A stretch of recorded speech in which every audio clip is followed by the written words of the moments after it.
Doctor Lohia को मानने वाले लोग भी ये मानेंगे कि डॉक्टर लोहिया ने जन सामान्य को भगवान श्री राम के आदर्शों पर चलने की प्रेरणा देने के उद्देश्य से प्रतिवर्ष रामायण मेले का आयोजन किया करते थे। डॉक्टर लोहिया का ही एक ये बयान था कि बाबर, गजनी, गोरी, औरंगजेब लुटेरे थे, रसखान और रहीम हमारे पूर्वज।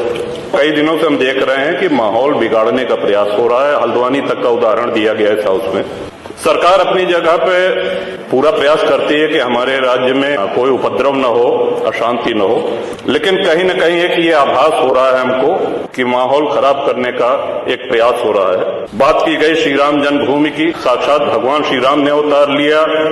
काशी नगरी जो भगवान शिव के त्रिशूल पे टिकी हुई है और भगवान श्री कृष्ण की जन्मभूमि, श्रीमान स्पष्ट है ये। दीवाल के ऊपर शिखर तोड़ करके गुंबद बना देने से ये गंगा जमुनी तहजीब नहीं होती, आक्रांताओं द्वारा तोड़ा गया है। और एक और भ्रम फैलाया जा रहा है, जो व्यास जी के गुफा में जो पूजा हो रही है वो पूजा अनवरत सैकड़ों वर्ष से चलती आ रही है। ये बात बाहर जानी चाहिए श्रीमन। सन 93 में स्थानीय प्रशासन ने रोक लगाया। श्रीमन, उन पुजारी को भी हम प्रणाम करेंगे, 31 वर्ष जिन्होंने चाबी संभाल के रखी कि एक न एक दिन ऐसी सरकार आएगी कि ये ताला खुलेगा और इस चाबी की आवश्यकता है।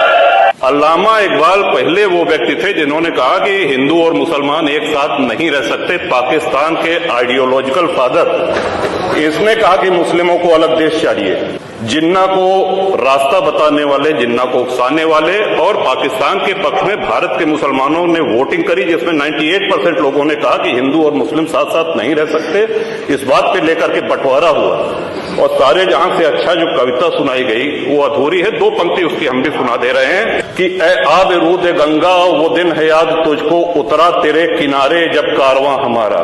कि गंगा के वो मैदान तुमको याद है जब हमारा कारवां उधर से आक्रांताओं का कारवां आया था। चीनो अरब हमारा, हिंदुस्तान हमारा, मुस्लिम है हम, वतन है सारा जहां हमारा। ये तरानाए मिल्ली की पंक्तियां हैं, अल्लामा इकबाल ने 1910 में लिखी थी। श्रीमान, जो भी संकट में आया उसको हमने अपनाया। कभी किसी हिंदू ने नहीं कहा कि हम मुसलमान के साथ नहीं रह सकते। अगर बाबर और औरंगजेब की अनुसरण करेंगे, उनका अनुकरण करेंगे, तब तो शांति की कोई गारंटी नहीं। और ये हम लोगों का सौभाग्य, इस पीढ़ी का सौभाग्य है कि अपने जीवन काल में भगवान श्री राम के भव्य मंदिर का मेरा ये भी मानना है कि आदि शंकराचार्य के बाद अगर कोई सनातन उत्थान का और हिंदू उत्थान का कार्य कर रहा है तो श्रीमान नरेंद्र मोदी।